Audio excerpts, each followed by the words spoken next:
Bismillahirrahmanirrahim.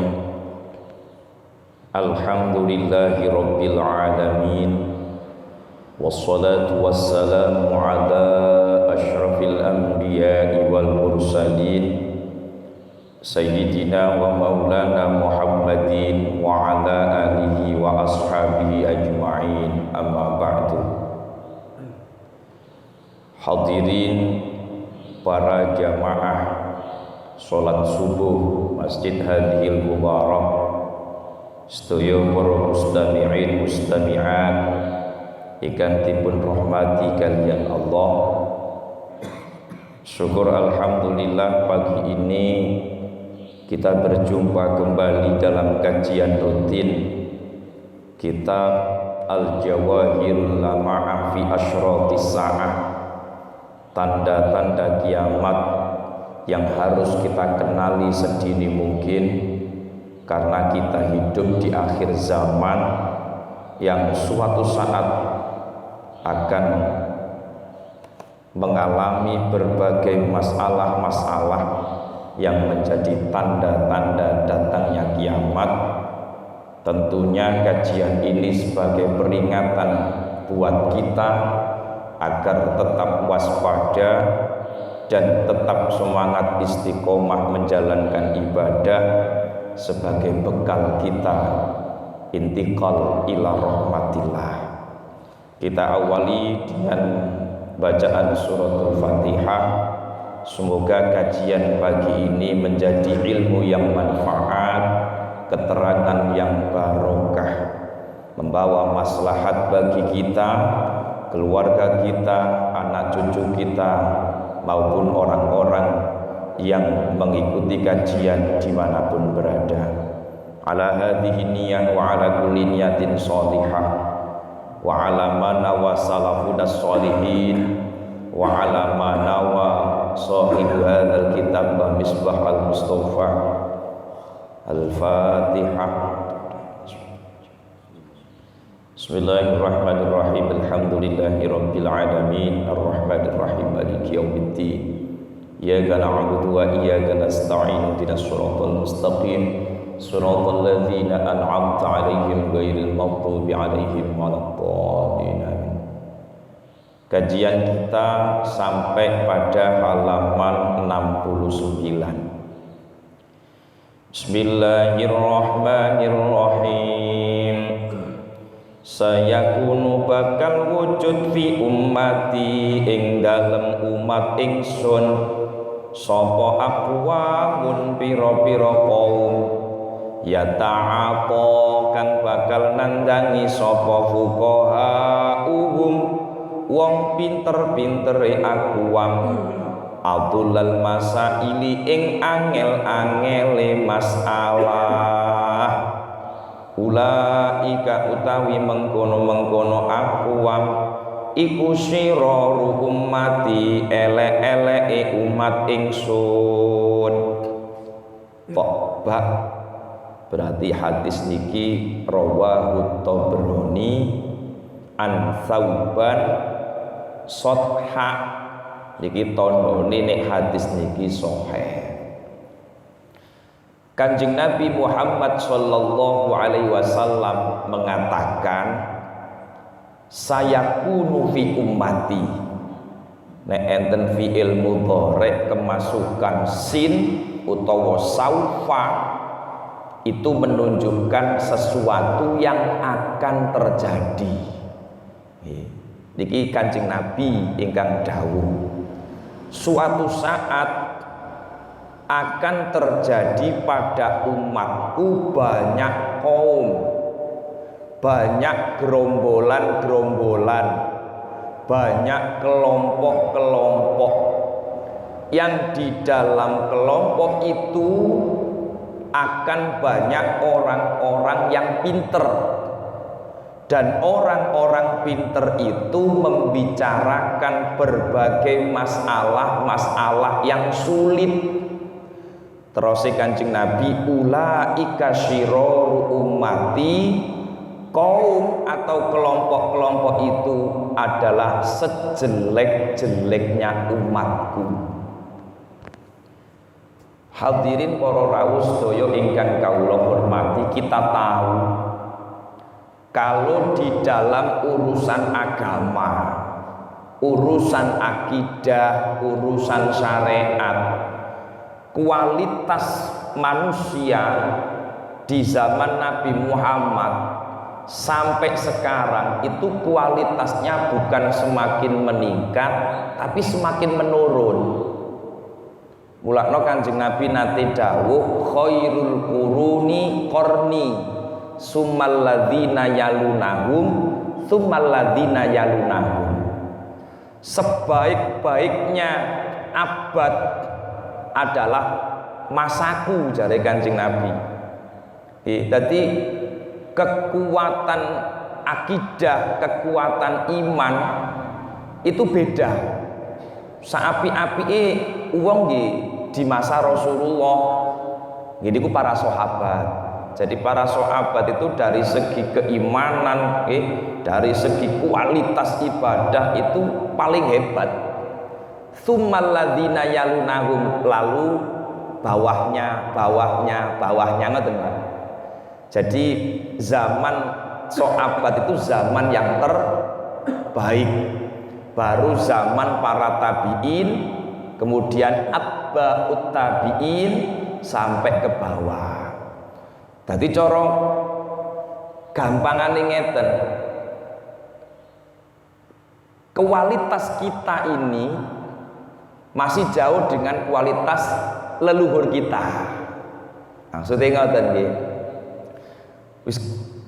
Lebih mudahnya begini, kita ini coba lihat, kita resepi orang-orang zaman dulu, orang-orang zaman nenek moyang dulu, mbah-mbah kita ini, maca bismillah ndak fasih mawon mandine masya Allah, gitu, karena keyakinan yang kuat.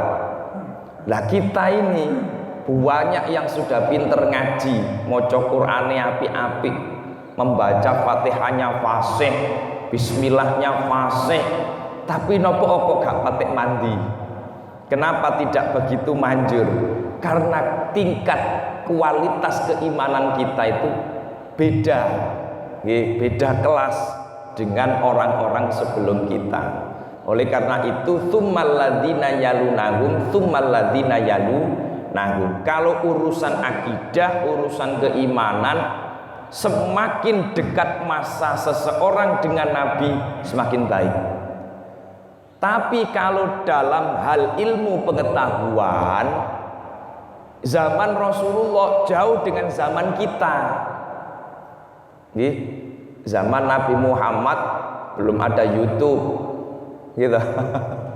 Belum ada Facebook, belum ada pesawat terbang, belum ada kapal. Baru zaman Sayyidina Utsman dibentuklah pasukan angkatan laut. Jadi angkatan laut itu sudah ada Pak, zaman Sayyidina Utsman. Makanya sampai bisa melewati Laut Merah, Laut Merah menyeberangi ke Mesir itu. Nah, kemudian zaman Wali Songo misalkan, kalau zaman Rasulullah untuk azan saja harus naik Ka'bah. Ini pernah dilakukan Bilal bin Rabah, sahabat Bilal bin Rabah. Zaman Wali Songo datang ke Indonesia, untuk azan saja harus pakai menara. Sakniki wis gak atik menara, wong iku nisor. Speakere sing bau banget kok ndukur. Artinya apa? Kalau kita bicara soal teknologi, semakin mendekati kiamat, semakin mengalami kemajuan. Sakniki ngaji gak butuh teko, lewat YouTube wis iso. Sakniki kan ngoten. Nah, ketika dunia ini sudah sangat mengalami kemajuan dalam bidang ilmu dan teknologi, pengetahuan dan teknologi, maka orang-orang yang pintar di dalam kelompok atau kaum itu banyak yang membicarakan hal-hal yang pelik, sesuatu yang sulit itu menjadi tema-tema pembicaraan. semakin mengalami kemajuan teknologi, semakin kecil tingkat keimanan seseorang di zaman itu. Jadi kalau ngomong ilmu pengetahuan luar biasa, tapi nek ngomong keimanan, sudah banyak manusia yang meninggalkan hukum syariat. Nah, pada saat itulah terus Kanjeng Nabi, sejelek-jeleknya zaman, karena umat Rasulullah semakin banyak yang meninggalkan kewajiban.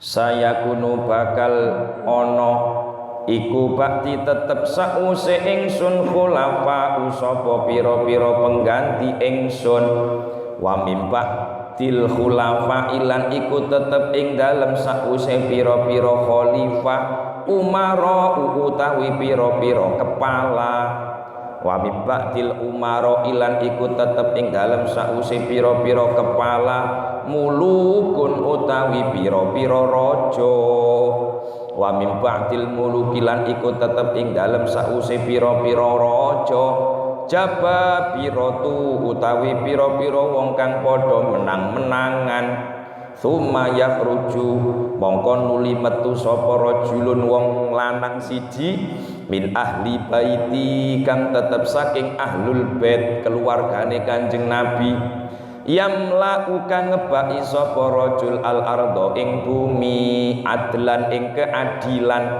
kama muliat kaya yen ton dikebaki apa ardun jauron ing kelacutan, tsumma yu'ammaru mongko nuli diangkat dadi kepala ba'dahu ing dalem sause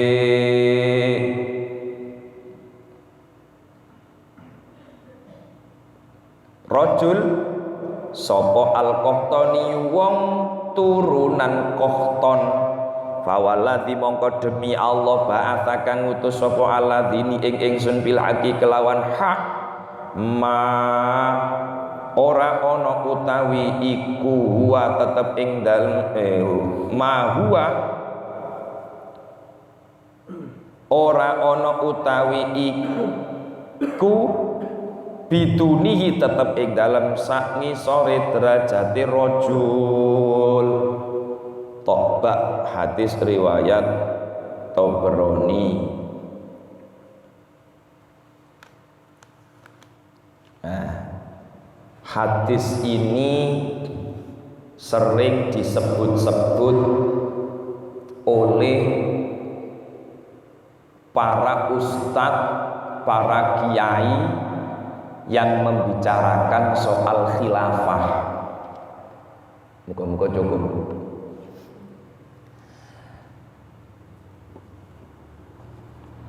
Bagi para pengasong khilafah, orang-orang yang kepingin menjadikan Indonesia misalnya menjadi negara khilafah, ini sering dibahas. Begitu juga dengan ustadz-ustadz, kiai-kiai yang tetap mempertahankan NKRI, sehingga hadis ini hadisnya satu, Pak, tapi dipahami berbeda oleh beberapa aktivis Islam. Sayakunu ba'di khulafa, Rasulullah mengatakan setelah aku wafat akan ada khalifah-khalifah. Jadi Kanjeng Nabi Muhammad Shallallahu Alaihi Wasallam itu sudah memprediksi berdasarkan nubuah, menene aku wis mati akan ada khilafatul muslimin. Sinten niku? Yaitu para khulafaur rasyidin. Kanjeng Nabi digantikan sahabat Abu Bakar, sahabat Abu Bakar digantikan Sayyidina Umar bin Khattab, Sayyidina Umar digantikan Sayyidina Utsman bin Affan, dan Sayyidina Utsman bin Affan digantikan Sayyidina Ali. Total dari khilafah Khulafaur Rasyidin ini 30 tahun. 30 tahun, Pak. Nah, berdasarkan hadis bahwa khilafah itu hanya 30 tahun, maka Imam Syafi'i diikuti oleh Syekh Yusuf An-Nabhani juga menulis dalam kitabnya bahwa khilafah itu hanya 30 tahun. Wa min ba'dil khulafa'i umaro, setelah era khilafah, era khulafaur rasyidin itu umaro, ngoten nggih, umaro kepala-kepala. Nah, kepala-kepala. Jadi setelah khulafaur rasyidin selesai, kepemimpinan umat Islam terjadi kekosongan hingga akhirnya sebagian umat Islam mengangkat Sayyid Hasan menjadi pengganti Sayyidina Ali.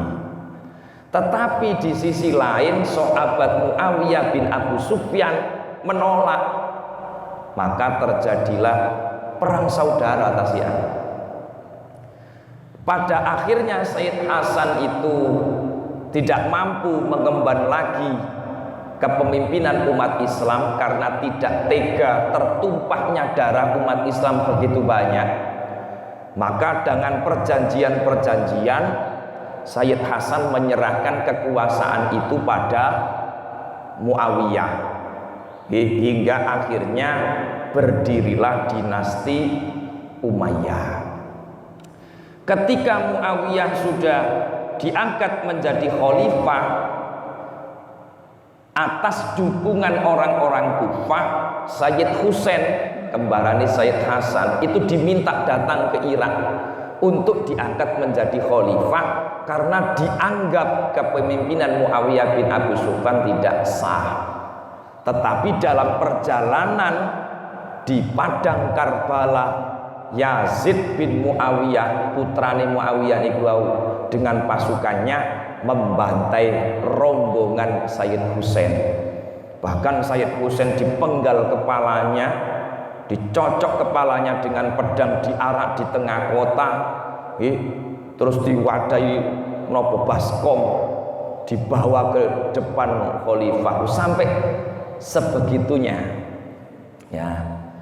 Nah, wa mim ba'dil umaro imulukun, setelah era Umaro ini muluk, raja-raja.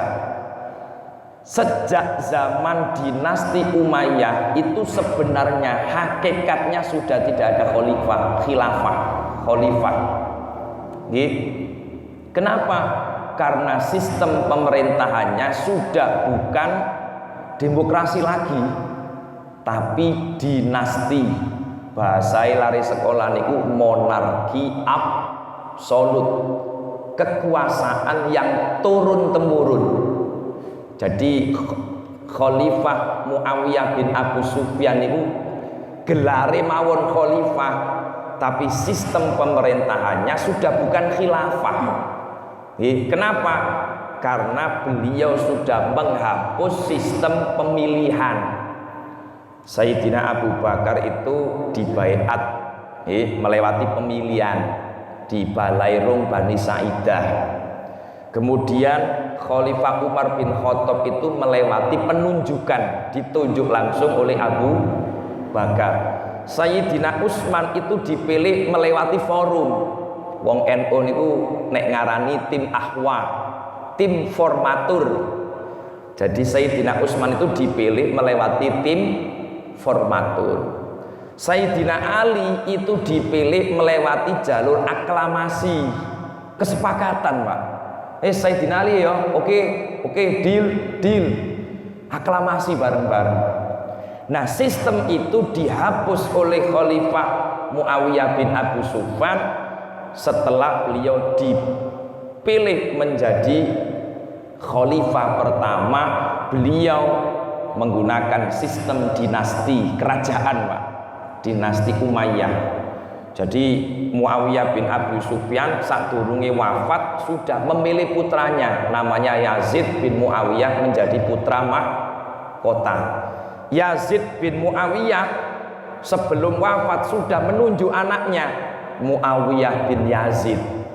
Terus Pak sampai 14 orang khalifah dari sekian banyak khalifah dinasti Umayyah yang dirasa apa nggih cara ngoten betul-betul sesuai alaman haji nubuwah itu adalah Khalifah Umar bin Abdul Aziz, khalifah yang ke-8. Beliau adalah cicitnya Sayyidina Umar bin Khattab. Itu luar biasa ya. Seorang pimpinan yang pertama kali di dalam Islam memerintahkan untuk mengumpulkan hadis-hadis Rasulullah sallallahu alaihi wasallam. Sadurunge niku hadis mboten dikumpulno. Tahun 99 Hijriah. 90 tahun dinasti Umayyah berkuasa. Setelah dinasti Umayyah berkuasa 90 tahun ditumbangkan oleh keluarga Bani Abbas bersatu dengan Bani Hashim. Turunane Abbas pamane Kanjeng Nabi Muhammad, yaitu Abul Abbas As-Saffah dibantu dengan Abu Muslim Al-Khurasani, akhirnya menumbangkan dinasti Umayyah yang 90 tahun berkuasa, digantikan dinasti lagi Pak, kerajaan maneh jenenge dinasti Abbasiyah 500 tahun dengan 37 khalifah. 37 nomor 38 ini khalifahnya selama 5 abad. Nah, ketika dinasti Abbasiyah berkuasa, kerajaan dinasti Abbasiyah, turunan-turunan dari dinasti Umayyah melarikan diri Pak ke Andalusia. Andalusia niku sakniki masuk bagian Spanyol. Di Andalusia juga mendirikan kerajaan dinasti Umayyah II. Itu sekitar 300 tahun berkuasa di Spanyol.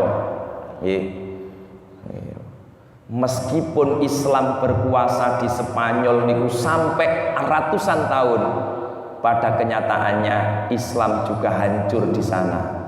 Tinggal puing-puingnya saja di Spanyol. Sampai akhirnya menjadi kerajaan-kerajaan kecil, ada dinasti Fatimiyah, ada dinasti Safawiyah, ada dinasti Mughal di India, ada dinasti Ayyubiyah, ada dinasti Ottoman Turki Utsmani yang terakhir tumbang nih. Jadi sudah diprediksi oleh Nabi Muhammad bahwa wa min ba'dil umara'i mulukun, akan ada kerajaan-kerajaan kecil.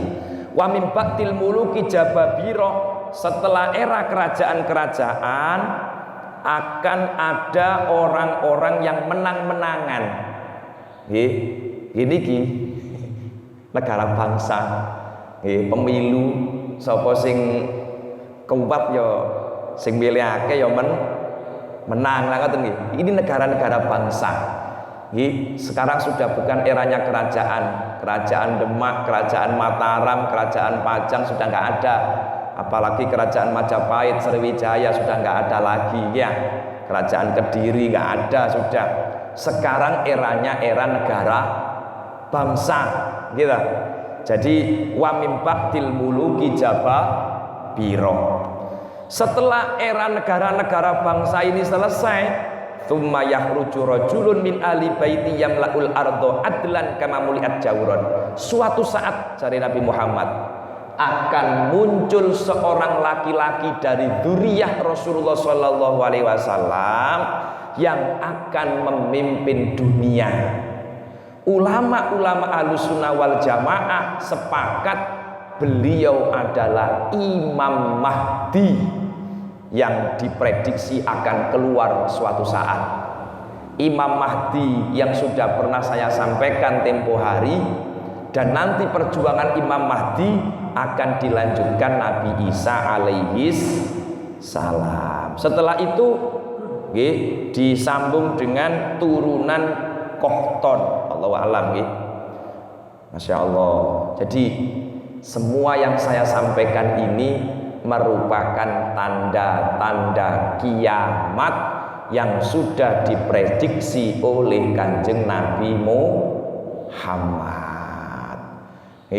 Mulakno hadis ini dipakai hujah oleh ustadz-ustadz, oleh kiai-kiai untuk mengkanter Hizbut Tahrir waktu itu. HTI kan kepingin Indonesia menjadi negara khilafah. Nah, menurut kiai-kiai, ustadz-ustadz yang tidak sependapat, gak usah ngoyok mendirikan khilafah. Ente nono ae. Saiki zamane negara bangsa kok. Suatu saat akan muncul sendiri.